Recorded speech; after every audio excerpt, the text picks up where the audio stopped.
Hi, my name is Diana Monti, and I'm studying economics and management here at the Massachusetts Institute of Technology in Cambridge, Massachusetts. Every great inventor is constantly aware of and questioning what's going on around them. This constant observation allows them to recognize all the potential for innovation that the world has to offer. Today, I'm going to challenge you to look at the world with a fresh perspective for innovation. Let's see all the opportunities for innovation that we can find driving around Cambridge, the home of MIT.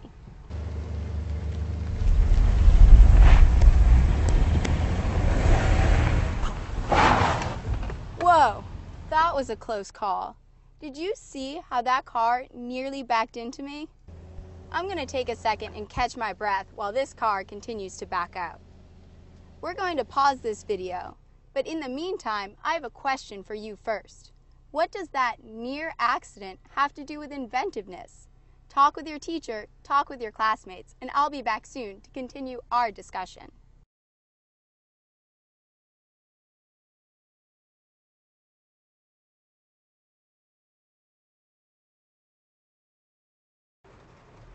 Welcome back. I hope that you had a nice class discussion. Imagine how many people get into accidents every single day because they have to back out of a blind driveway, just like that one. What if these people had some sort of device in their driveway that could rotate the car 180 degrees? Then they wouldn't have to back out onto the street. Imagine all the accidents and aggravation that could be avoided if there existed such a car turntable device. So that near accident was actually an opportunity for innovation. I challenge you to look for more opportunities for innovation just like that one. As Marcel Proust said, the real act of discovery consists not in finding new lands, but in seeing with new eyes. As we've been driving around, I've seen lots of dangerous and inefficient situations that pose great opportunities for invention. Now it's your turn to talk with your classmates about some of the opportunities for engineering innovation that you noticed. You don't have to limit yourself to things that you just saw. Look around your classroom or think about your everyday life. The opportunities for invention are everywhere. See you soon!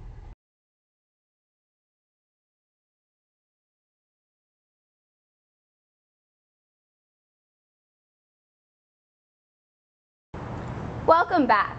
In addition to my coursework here at MIT, I'm also involved in MIT's Society of Women Engineers. I'm actually the co-chair of the Women in Science and Engineering program, or WISE for short. WISE is a year-long outreach program that provides high school girls with opportunities to explore science and engineering.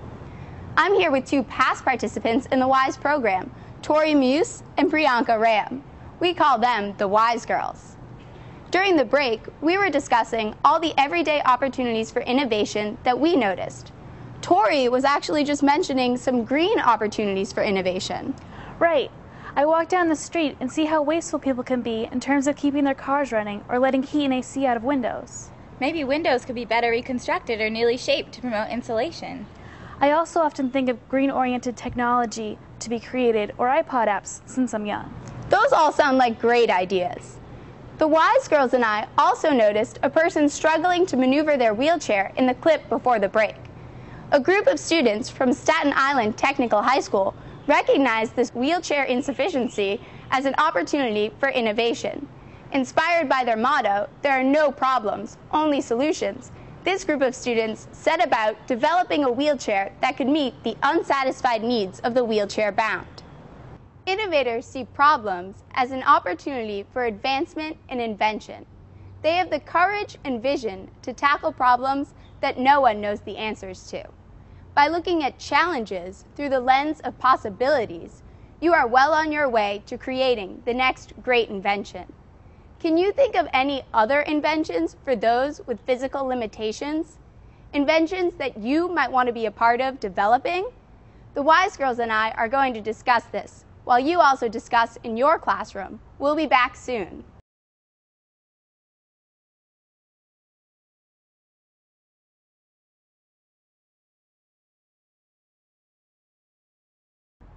Welcome back. The wise girls and I had a nice discussion, and I hope that you had a nice discussion in your classroom as well. Please share with us your invention ideas for those with physical limitations on the Blossoms website. Let's start a great discussion on the topic. I know I often take for granted the innovative thinking behind everyday items. It is easy to forget the innovation this light bulb embodies. There were years of experimenting that went into developing the light bulb. The first time that Thomas Edison tried to create the light bulb, he failed. After making several changes, he tried again and failed again. But what made Thomas Edison different from other people is that he stuck with it, and after nearly 10,000 more attempts, he finally successfully created the very first light bulb. But Edison did not think any of his failures were actually failures. Edison said, If I find 10,000 ways something won't work, I haven't failed. I'm not discouraged, because every wrong attempt discarded is just one more step forward. Do you turn your mistakes into learning opportunities? Adopt the same attitude as Edison did. Learn from your mistakes and be persistent. The light bulb wasn't the only thing I invented. I also invented the telegraph, batteries, cement, and the phonograph, among many other things. Edison, you're always so practical and observant. Well, the classic marketing philosophy says to fill the unmet need. So I invented useful items that a majority of the population could use. Every one of us has practical skills that we can offer the world. The world needs your talents and ideas just as the world needed Edison's. More often than not, a great idea takes time, effort, and perseverance in order to develop into a successful invention.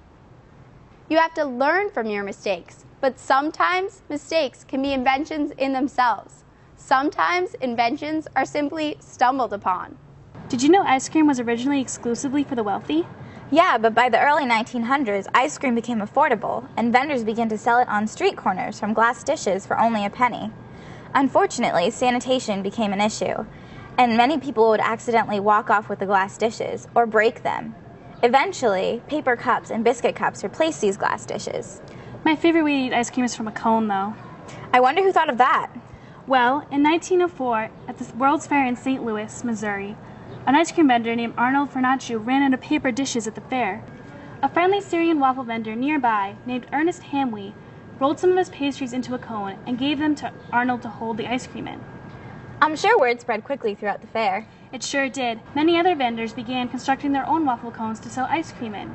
Everyone wanted to take credit for the new delicious invention. That just goes to show you that you never know when or where innovation may occur.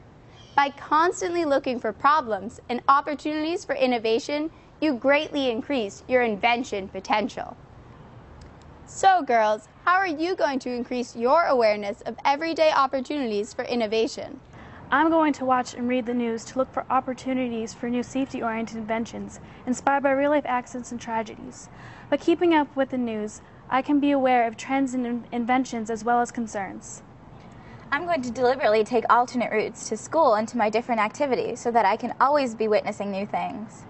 I'm also going to use social networking sites to post links and progress in the engineering field, as well as things that excite me. Yeah, like on Facebook and Twitter. That would be a great way to promote engineering in your own community. Those all sound like great ideas, girls. I'm sure you're going to be overflowing with new invention ideas soon. So, the wise girls and I are working to increase our awareness of everyday opportunities for innovation. What are you going to do to increase your awareness?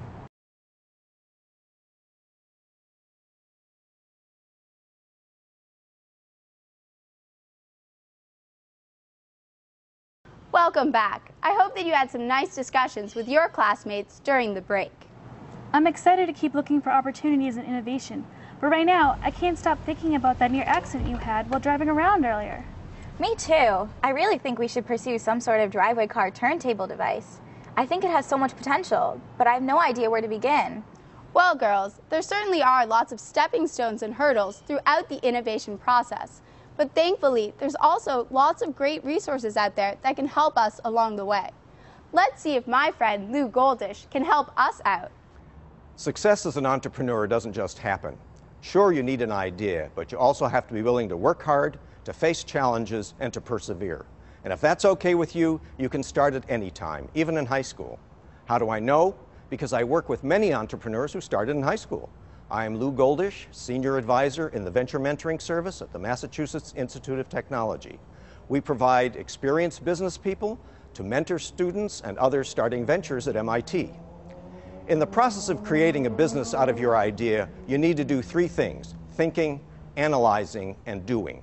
So far, you've been thinking, noticing needs and coming up with ideas. Now you might say, okay, I thought of something, I'm ready to start a business. But wait, does anyone want your product or service? Can your product or service be sold at a price at which you can make a profit? Now you have to start analyzing. So, what do we mean by analyzing, or to use business terminology, market analysis? You can't just Google how many people want to buy my product and can I make a profit? Here's where the analyzing comes in. You look for information that you can Google, or that you can look up in the library or in reports or magazines. You ask potential customers questions that they can answer easily. Then you analyze all the information you've collected so that you can determine, do people want to buy my product and can I make a profit? Here are some of the issues you may want to look into. What am I enabling people to do that they couldn't do before or can now do better? How many similar products are sold annually? How much are people paying for those products? What do people think of my product when I describe it to them? From analyzing that information, you can then answer questions such as, whom should I sell to? How much should I charge? How much can I sell over time? What will my profit be? Pay attention to that word profit. The measure of your business success is not how much you sell, it's how much money is left over after you make your sales. Remember, you have to pay the cost of building your product. You have to pay the cost of running your business. Unless you're doing charity or social service, you are in business to make a profit. So, you've done your thinking and decided on an idea. You've done your analyzing and concluded that your idea is worth pursuing. Now you're ready to start doing. There are certainly lots of steps to go through in the invention process, but if we approach them methodically, then the whole process seems a lot less daunting. So you want to pursue this driveway turnaround device. Well, what specifically is the problem that you want to solve, or the device that you want to create? You want to have a clear idea of exactly the problem in mind. Well, the near accident occurred because the car was backing out of a long, skinny driveway that was too narrow to turn a car around in. So we want to develop a device that can safely rotate a car 180 degrees and can fit in a narrow driveway, kind of like the cable car turnarounds in San Francisco. The device must also be affordable, so that it is feasible for the general public to purchase it. Now that we have in mind precisely the problem that we want to tackle, it's time to evaluate the potential of this innovative idea. This is the second step in the invention process. Novelty alone may mean nothing if your idea does not have good commercial potential. People will buy a product only if they have a use for it and prefer it to competing products. Aren't there professional research companies that can conduct a market analysis for us? Well, professional research companies are often much too expensive.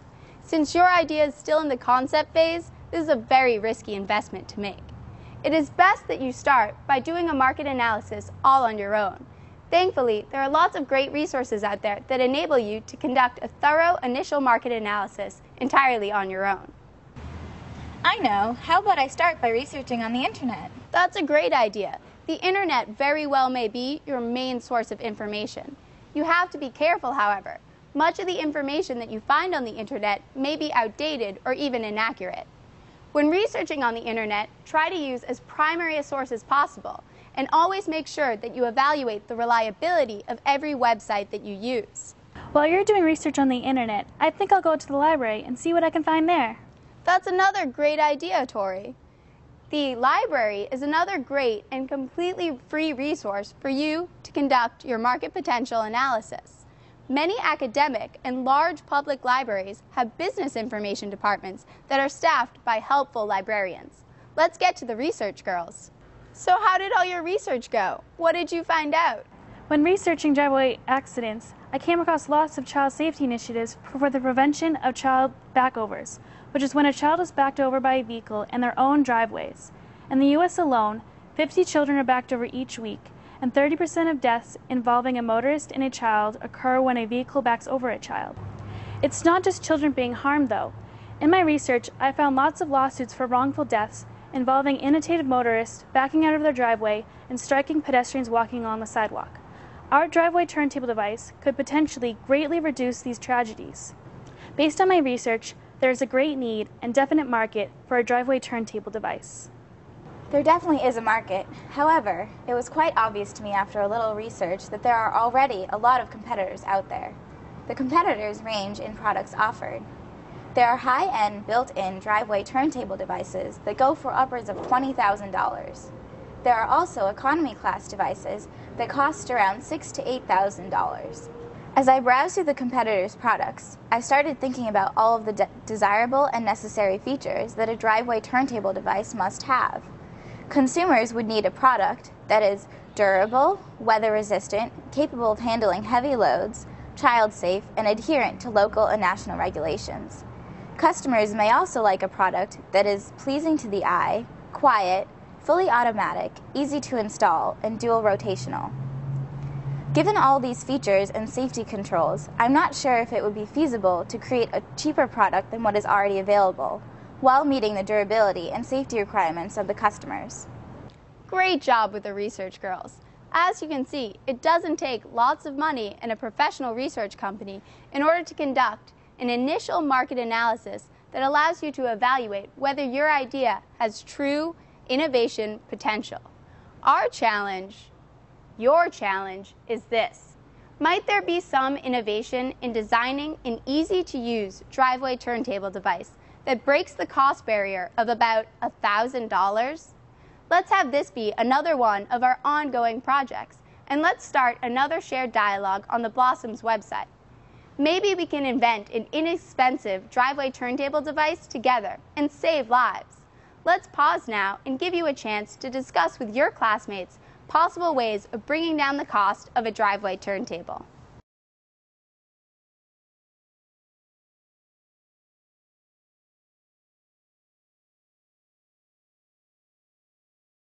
Welcome back. Did you make any progress on developing a cheaper driveway turntable? Once you have a concept, the driveway turntable, or whatever, take the initiative to go out and build a proof of concept prototype. This is an initial prototype that can be made of basic materials found around your house, trash piles, or in your local hardware store. Building a prototype allows you to prove the feasibility of your solution. Your first try at a solution won't be perfect, but by testing and experimenting, you find out what works and what needs to be improved. This is a toy prototype of a driveway turntable, but I'm sure that you can do better. One of MIT's own, Rhonda Jordan, saw a need for energy and electricity in African households and was inspired to find a way to combat this insufficiency. Let's find out how Rhonda and her team used prototyping to turn a problem into an opportunity for innovation and an opportunity into a growing business. Hello. As Diane said, my name is Rhonda Jordan, and I'm a graduate student here at MIT. I'm also a co-founder of Egg Energy Incorporated. Now, if you were wondering what EGG stands for, it means Engineering Global Growth. We connect low-income customers to electricity through a battery swapping service. We take electricity from a grid connection, a wind turbine, or a solar panel, and we package electricity into small, portable, rechargeable, and affordable batteries. We rent each battery to our customer for a subscription fee, and our customers can exchange depleted batteries for fully charged ones at any time by paying a small swap fee at a charging station or a swapping station. Each battery is about the size of a brick, and it lasts 5 days in a typical Tanzanian household. It's strong enough to power 3 lights, a cell phone charger, and a radio. So, Rhonda, tell us how you recognized this business opportunity. Well, on my very first trip to Africa, I noticed that many of the residents didn't have access to electricity. Instead, they used kerosene to light their homes or to run small businesses in the evenings. I also noticed that the light was very dim and soon found out that burning kerosene caused many respiratory illnesses. So when I returned to MIT, I found that other people had this same experience. I joined Egg Energy, and we decided that we wanted to provide these residents brighter lights with fewer health issues. But when my teammate Yuka went to Tanzania for the first time, he found that the residents didn't have enough money to pay for even the newest solar technology. We did not know what to do, and our business model would fail. So Yuka decided to spend time with the residents, observe how they spent money and what energy services they were purchasing. He observed that residents walked on a regular basis to the nearby market. They spent a total of $125 on AA batteries and kerosene. So then how did you come up with a solution? So our team put together a business model to install and distribute solar home systems that were going to be affordable. Our product needed to cost less than $125 a year, and we knew that the residents were okay returning to the market to purchase electricity on a regular basis. So we decided to look into battery technologies and found the absorbed glass mat battery. We found that it won't leak lead into the environment and was large enough to power multiple devices. So our team decided on a battery swapping service. Instead of providing homes with solar home systems, we'll use solar to charge the batteries instead. As we saw with Rhonda, and as we learned from Thomas Edison earlier, it takes trials, vision, and perseverance in order to create a successful invention. Did you know that WD-40 got its name because there were 39 formulas before it that didn't work? You can't buy WD-27. Huh, I wonder if that's why they got the name 7-Up too. Did they try 6-Up? 4-Up? All right, let's get serious. Now it's your turn to start creating your solution to your favorite problem. It could be the driveway turntable or something completely different.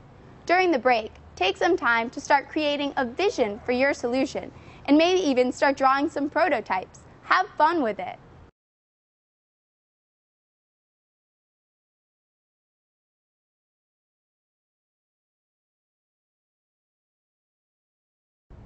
Welcome back. I hope that you had fun sketching your prototypes.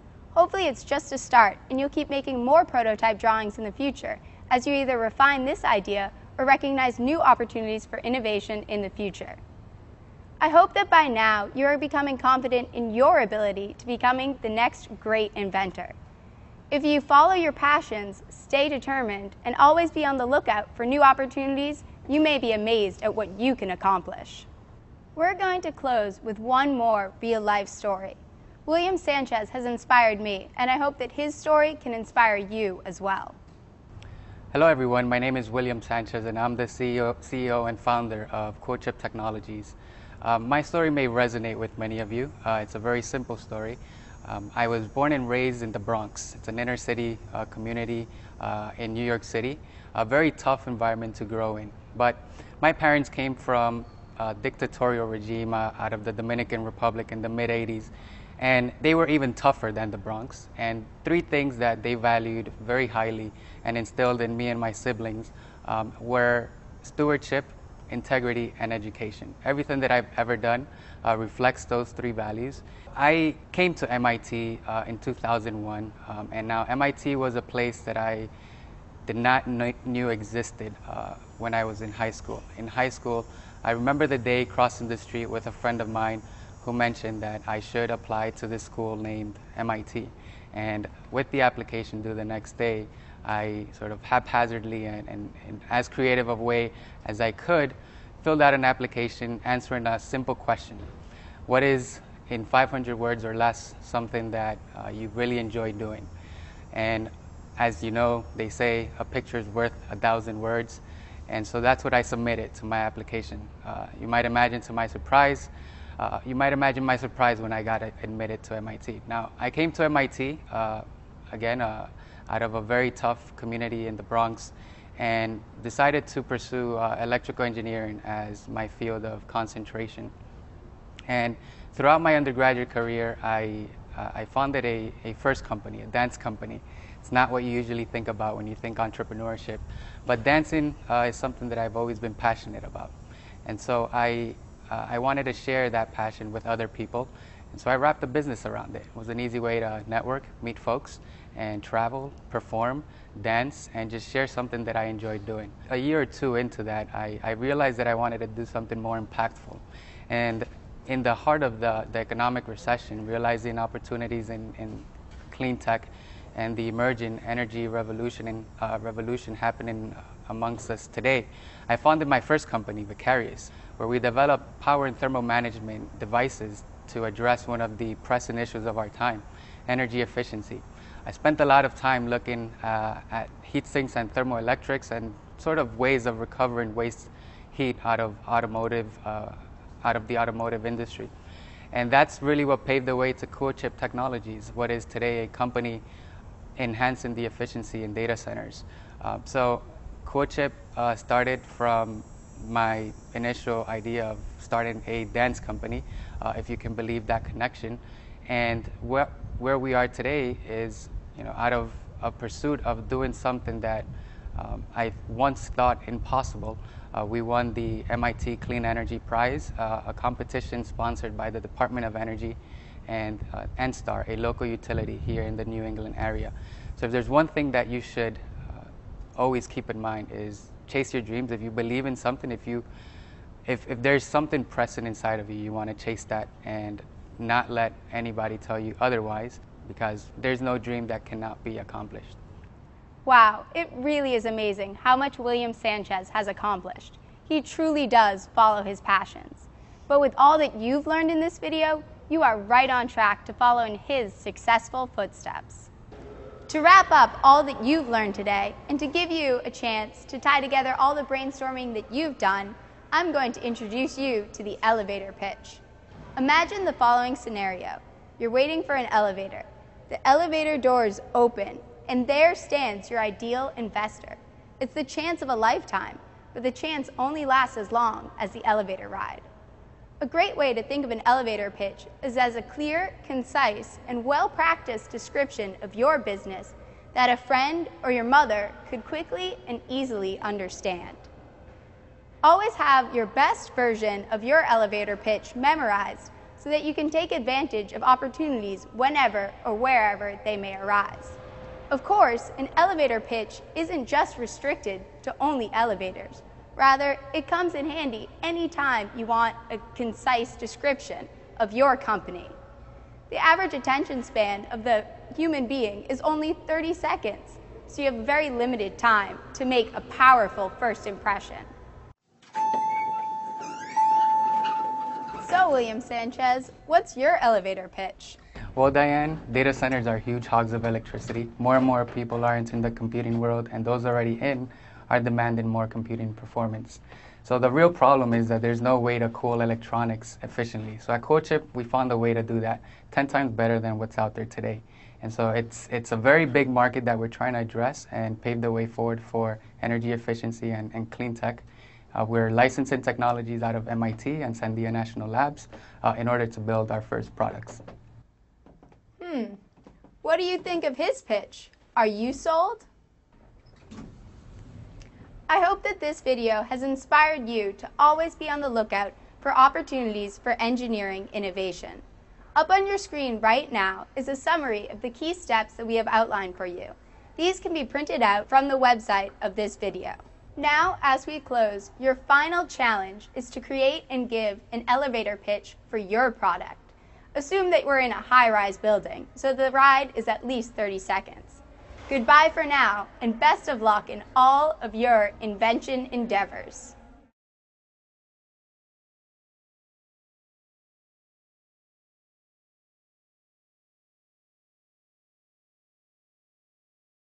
Hello, teachers.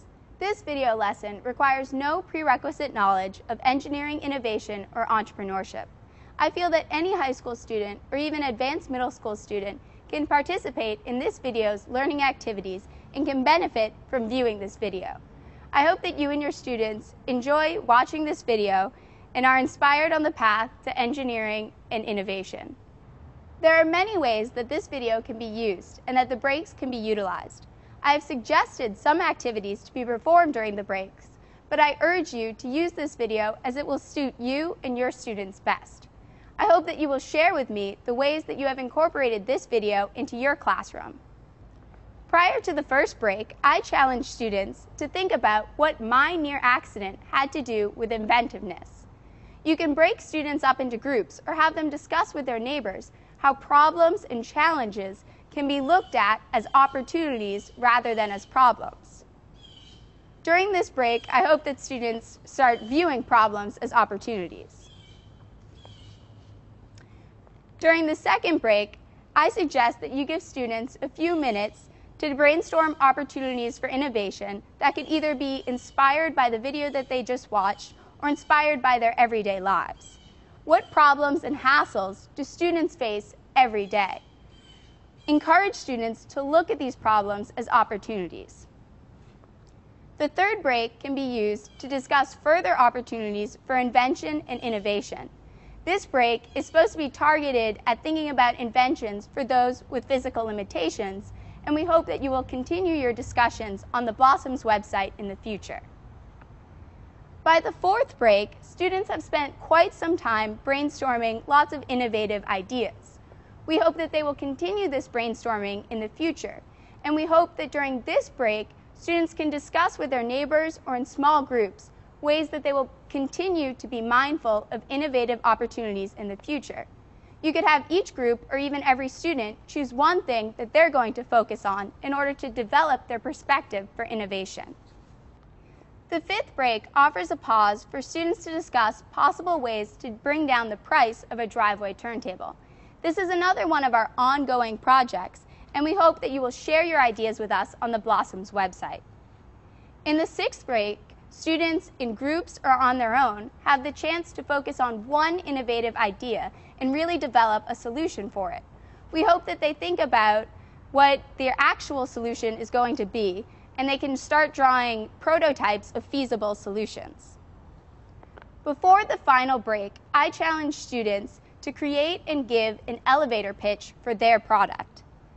Some or all of the groups could then give their elevator pitch to the class, or you could make this a homework assignment and then have an elevator pitch contest in a later class period. If you and your students are really inspired by this video and want to continue to develop your innovative and entrepreneurial skills, I hope that you use this video as a launching point for a more in-depth discussion and more in-depth study. If you go to the Blossoms website, you can find additional resources for a long-term student project on engineering, innovation, and entrepreneurship. Thank you for inviting me into your classroom, and I hope that you have enjoyed this video. I hope that you and your students continue your discussions in your everyday lives and on the Blossoms website in the future. Thank you.